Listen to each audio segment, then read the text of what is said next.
morning class 12. So today I told you that we will be talking about the self-induction in the chapter 6 of our NCERT physics book. The name of the chapter is, as you know, it is electromagnetic induction. So what is self-induction? So I told you in our previous class that when changing magnetic flux is linked with one coil, then EMF produces across the coil.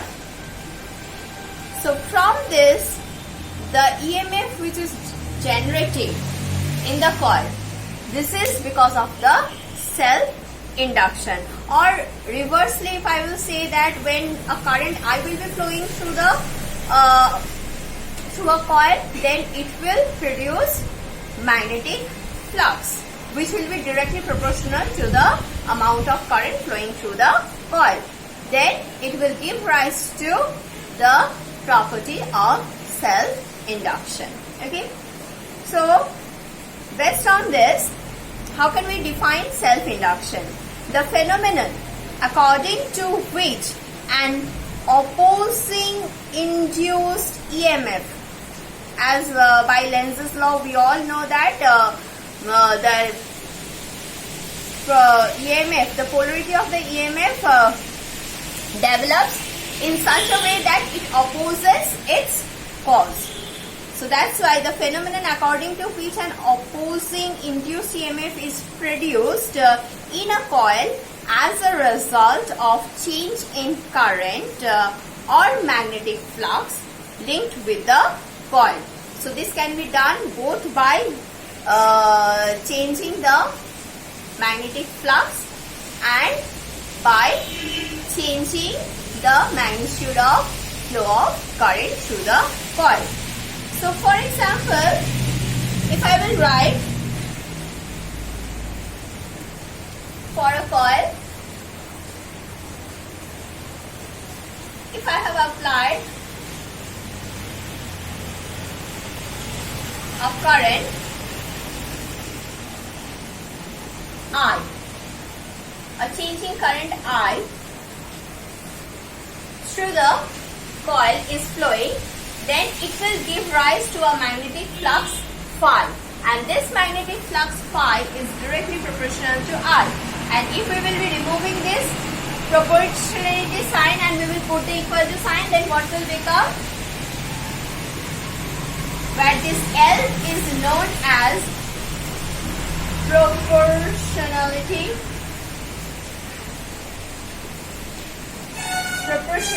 constant,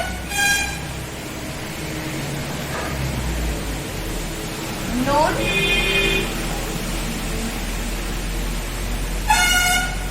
as self-induction. So from this, what we came to know, that this L determines the coefficient of self-induction. Determines the coefficient of self-induction. So now by Faraday's Lenz's law, what we know?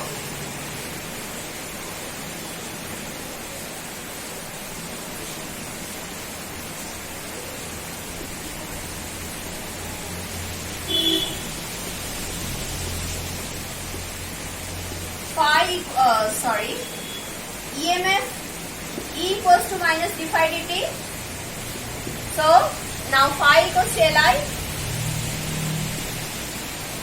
ddt of Li. Hence it becomes minus L, as because L is constant. So L di dt. Then the EMF thus produced in a coil. As you can see, there is one single coil. So EMF thus produced across the single coil due to the self-induction is equals to negative of coefficient of self-induction into rate of change of current. Okay. So from this, what we can conclude that yes, the EMF will develop in the opposite direction, which will restrict its own generation or own cause. Okay. So now let us talk about when. Now here I would also like to tell you the self-induction of one straight conductor is 0. The self-induction of a straight conductor is 0. So this can only take place in coil. Now let us find out the combination of coefficient of self-induction for series and as well as for parallel. So how the series is going to look like?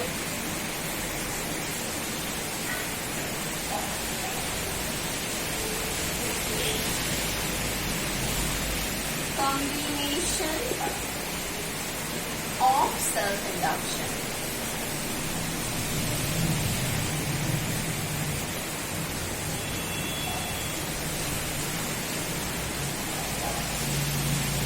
So the first one is series.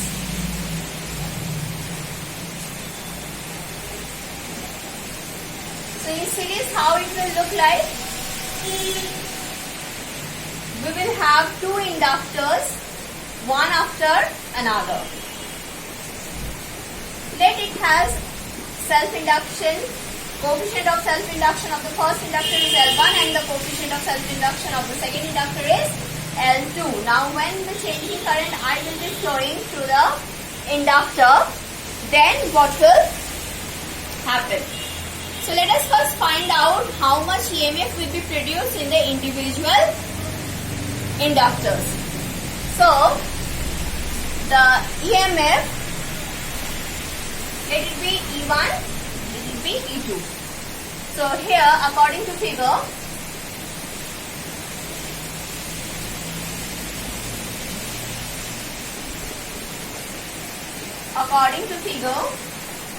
E1 equals to minus L di dt L1 and E2 equals to minus L2 di dt. Now the total EMF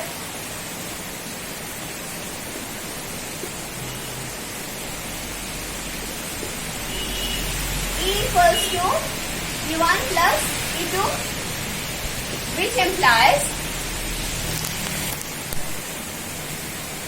so let E equals to minus Ls. I am giving this S suffix because this is the resultant coefficient of induction after combination in series. Di dt. So what we can write? Minus Ls di dt equals to minus L1 di dt minus L2 di dt. So from all this we can take di dt common and it will get cancelled. So we can write Ls equals to L1 plus L2. Now this will be the relation when we will neglect the effect of their mutual effect. That means when there is more than one conductor apart from the self-induction, they will couple up the effect and hence it will give rise to one more kind of induction that is denoted with M, which is known as mutual induction. So when this will take place, when we will consider the mutual induction, then this relation will become L1 plus L2 plus minus twice M. Okay.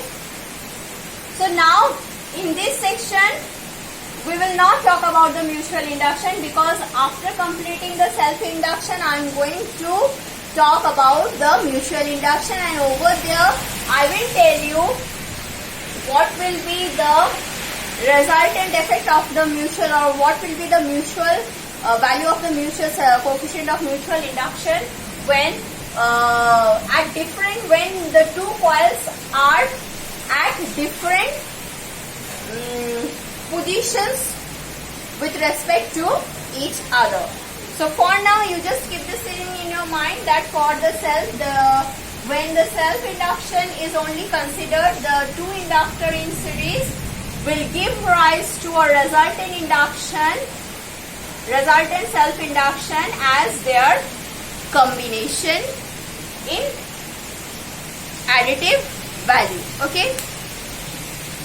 Now let us talk about the parallel combination.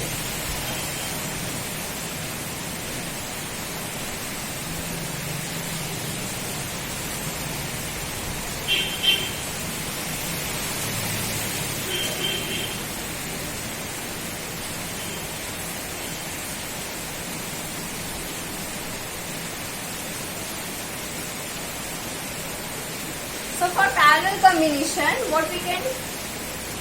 how we can draw the figure? The two inductors will be in parallel combination.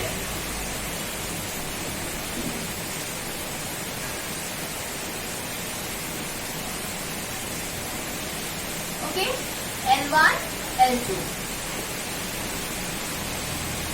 Now, so this will develop EMF E. This will also develop EMF E as because they will get different amounts of currents. Okay. Now, what we can say? So here, according to figure,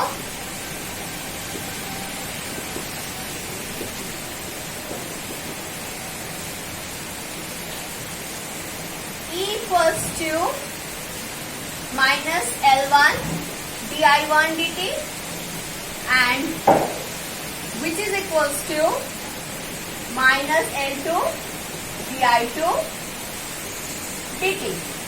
So from here we can write what we can write. So di1 dt equals to minus E by L1 and di2 dt equals to minus E by L2. Now what we know, since I equals to I1 plus I2, which implies di dt equals to di1 dt plus di2 dt. So from this, what we can write? We can write that let di dt equals to minus E by LP, where LP represents the resultant mutual inductance of the parallel combination of two inductors. So this can be written as, which implies when do we write so? Minus E LP equals to minus E L1 minus E L2.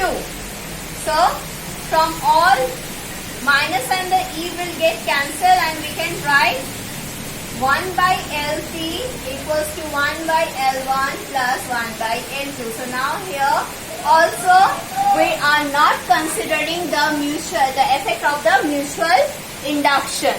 So only considering the self-induction. Look, the series, the formula for the resultant mutual self-induction of series was exactly equal to the resultant formula for the resultant resistance in series, and the parallel for inductors, combination of parallel combination for the inductors is also same to the parallel combination of the resistance.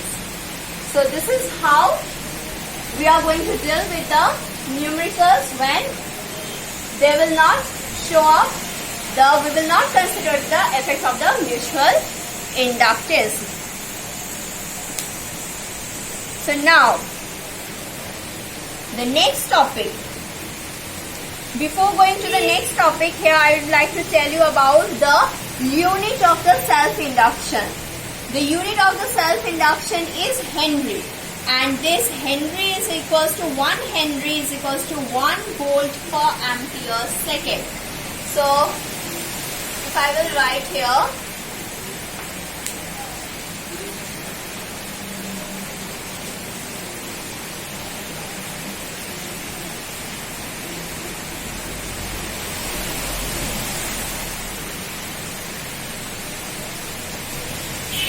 unit is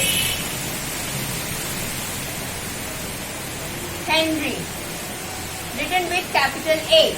So 1 Henry is equals to 1 volt per ampere second. 1 volt per ampere second. Okay. So as you can see that why? Because E equals to minus L di dt. So from here L will be equals to minus E di dt. So this is volt per ampere second. This is the reason behind it. Okay. Now in our next class we will see that how much energy this one inductor can store when I current will be flowing through it, and we will also talk about the self-inductance of a long solenoid, and hence the energy storing capacity of that solenoid. Till then you just go through the concept of the self-induction and keep yourself safe.